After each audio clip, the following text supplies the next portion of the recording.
నమస్తే అండి అందరికీ. ఇది రన్నింగ్ స్టిచ్ అన్నమాట. రన్నింగ్ స్టిచ్ ఎలా చేయాలంటే మనము ఇక్కడ నుంచి స్టార్ట్ చేసి ఇది అండి ఒక పావు ఇంచులో మనము కింద దింపాలి. ఇది హ్యాండ్ ఎంబ్రాయిడింగ్ డిజైన్స్ అండి. నా వాయిస్ బాగాలేదు అనుకోండి, నేను చెప్పడం కొంచెం కష్టమవుతుంది. ఇది దించారు కదండి నీడిల్స్కి. ఇది మళ్ళా గ్యాప్ ఇచ్చేసి అక్కడ నుంచి మళ్ళా పెట్టుకోవాలి.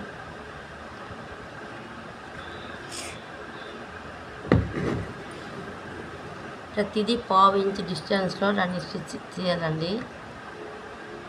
పావు ఇంచు గ్యాప్ పెట్టుకోవాలి. ఒక పావు ఇంచులో తీసుకోవాలి.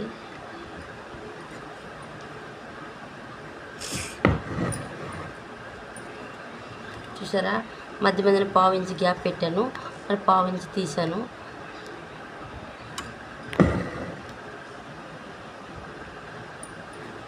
నేను మగ్గమ్మకు ఆల్రెడీ క్లాస్ చెప్పానండి.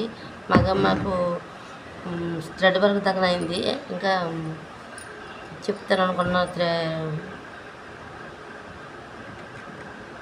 బీడ్స్ రాలేదు నాకు, ఇంకా వస్తే చెప్తాను. ఇదేనండి రన్నింగ్ స్టిచ్ అండి. రన్నింగ్ స్టిచ్ ఎలాగుంటుందండి ఒకసారి చూపిస్తాను. నేను ఫస్ట్ క్లాస్లో కూడా చాలామందికి నేర్పించాను. ఇదండి రన్నింగ్ స్టిచ్ అండి. ఇదండి. ఓకేనండి.